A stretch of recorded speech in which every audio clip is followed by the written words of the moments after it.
Friends, welcome to IICS platform. आज है 10th of June और 10th ऑफ जून का करेंगे हम करंट अफेयर के MCQ। तो चलिए लेक्चर स्टार्ट करते हैं। First question, how many percentage turn out voting in 2024 Lok Sabha election.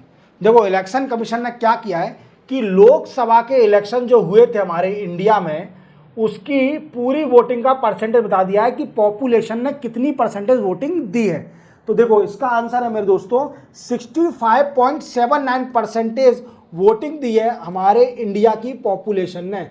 देख रहे हो कि पॉपुलेशन अपनी वोटिंग भी नहीं दे रही है, मींस जो कि उसको राइट दिया हुआ है, लीगल राइट सरकार चुनने का, उसको वो वोट भी नहीं कर रही है। इवन कई सारे इलेक्शन कमीशन कैंपेन चलाती है कि वोट दीजिए, अपना मतदान दीजिए, जिससे कि आप इन फ्यूचर सरकार पर इन्फ्लुएंस कर सको, क्योंकि India is a democracy country और everyone have a right to choose their government.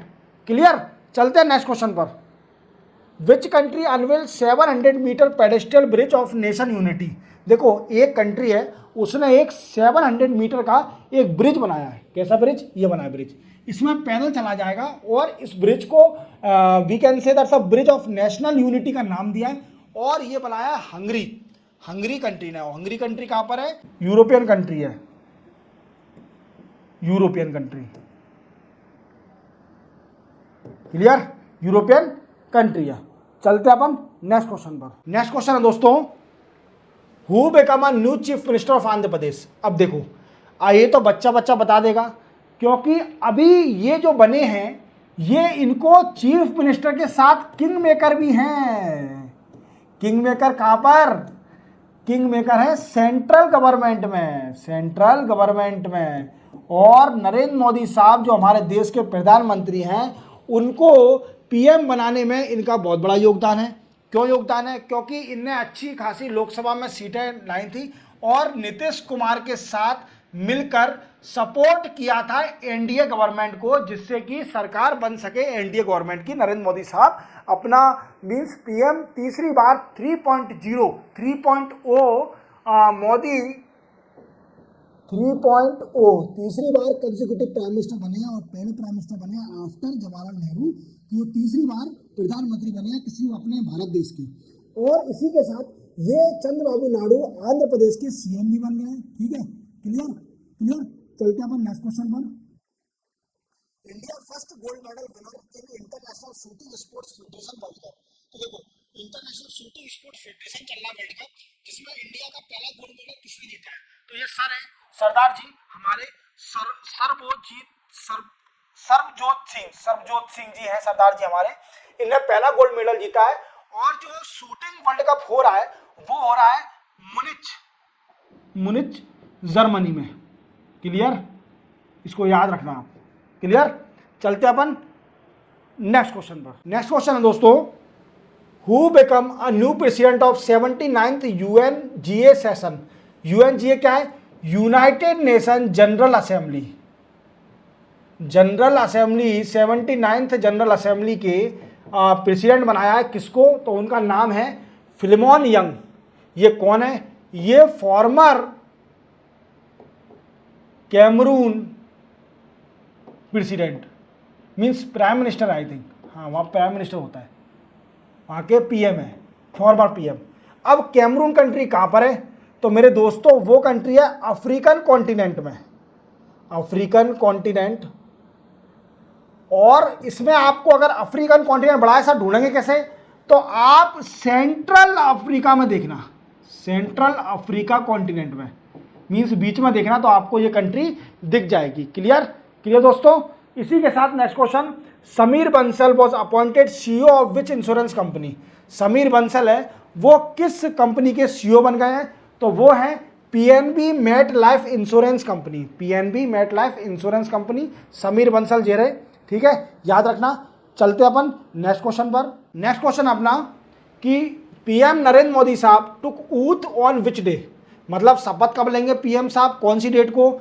तो वो है 9 तारीख को, 9th ऑफ जून को ले चुके हैं शपथ। ठीक है, कल PM नरेंद्र मोदी साहब ने शपथ ले लिया है, याद रखना, और देश के प्रधानमंत्री बन गए हैं। इसी के साथ चलते हैं हम नेक्स्ट न्यूज पर। Which country was elected non permanent member of UNSC. UNSC के कौन से कंट्रियां नॉन परमानेंट मेंबर बनी है, means United nation security council के। तो वो कंट्री बनी है वी कैन से पाकिस्तान,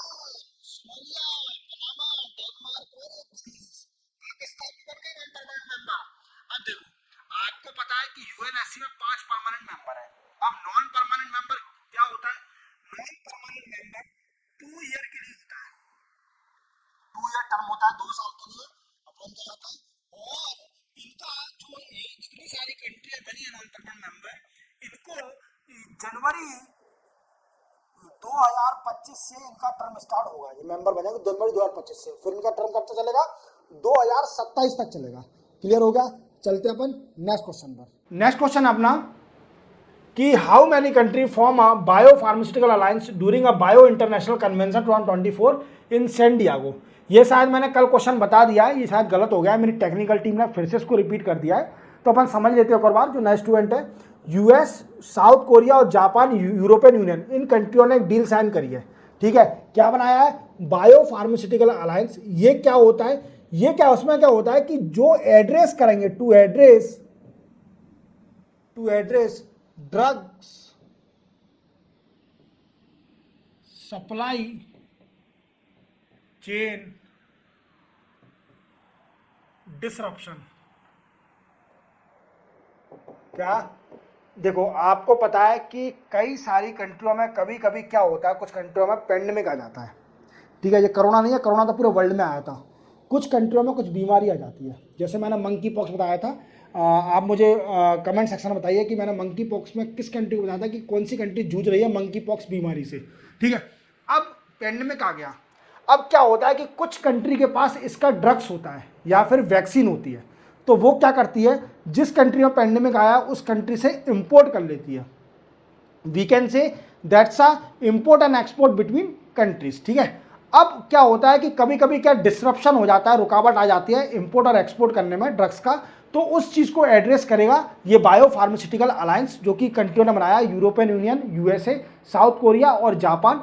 ये क्या करेगा? एड्रेस करेगा जो ड्रग्स का डिसरप्शन हो रहा है सप्लाई चेन में, उसको एड्रेस करेगा। चलते अपन नेक्स्ट क्वेश्चन पर कि who was appointed as director general of employ state insurance corporation under ministry of labour and employment. तो ये बने हैं मेरे दोस्तों श्री कमल किशोर सोन। श्री कमल किशोर सोन जी हैं, ये बन गए हैं। ठीक है, याद रखना। चलते अपन नेक्स्ट क्वेश्चन पर। नेक्स्ट क्वेश्चन है कि विच स्टेट लॉन्च मुख्यमंत्री किसान एवं खेतीहार मजदूर जीवन सुरक्षा योजना। देखो, अभी आप इसका आंसर जान लीजिए, ये है हरियाणा स्टेट ने लॉन्च करा है। अब इसके बारे में अपन जानते हैं। देखो, ये दिख रहा है मुख्यमंत्री किसान एवं खेती खर मजदूर जीवन सुरक्षा योजना। अब योजना क्या है? इस योजना के अंतर्गत कृषि मशीनरी के प्रयोग के दौरान किसान तथा खेती और मजदूरों के घायल होने अथवा उनकी मृत्यु होने की सूरत पर सहायता प्रदान की जाएगी। अब सुनो मेरी बात, ये तो आपको समझ में आ गया होगा या नहीं समझ में आया, मैं आपको अच्छी तरह समझाता हूँ। ये चीज तो लिखा नहीं है इसके अंदर, जो मेन मोटिव है, एम है इस स्कीम का। इस स्कीम में क्या होगा? इस स्कीम में फाइनेंशियल हेल्प दी जाएगी। किसको? टू फार्मर को। क्लियर? फार्मरों को फाइनेंशियल हेल्प। पर इसमें प्रीवियसली क्या था, इसके अंदर एक एज का रिस्ट्रिक्शन लगा था, एज लिमिट का रिस्ट्रिक्शन लगा था कि इतनी एज तक फार्मर इसका बेनिफिट ले सकता है। अब ये न्यूज में क्यों है? एज लिमिट का रिस्ट्रिक्शन हटा दिया है। अब जितने भी एज के फार्मर हैं सारे इसमें कवर होंगे। समझ में आ गया? Financial help to the farmer and age restriction has removed by the CM. Clear? चलते अपन नेक्स्ट क्वेश्चन पर। Which bank collaborate with Muthoot finance micro finance to empower rural women entrepreneurship. देखो, रूरल वुमेन जो गांव की महिला हैं उनका एंटरप्रेन्योरशिप को प्रमोट करने के लिए एक मुथूट फाइनेंस बैंक है, उसने किस बैंक के साथ कोलैबोरेशन किया है कि वुमेन का एम्पावरमेंट हो सके? तो देखो, आप निशान देख पा रहे होंगे लोगो, एसबीआई का है। एसबीआई के साथ ये टाइप किया है जिससे कि वुमेन का एम्पावरमेंट हो और वुमेन का एंटरप्रेन्योरशिप, जो भी नए इनोवेटिव आइडिया सोच रहे हैं उसका भी इनोवेटिव हो सके। इसी के साथ 10 जून के करंट अफेयर कंप्लीट होते हैं। मिलते हैं हम कल 11 जून के नए करंट अफेयर के साथ। तब तक के लिए जय हिंद।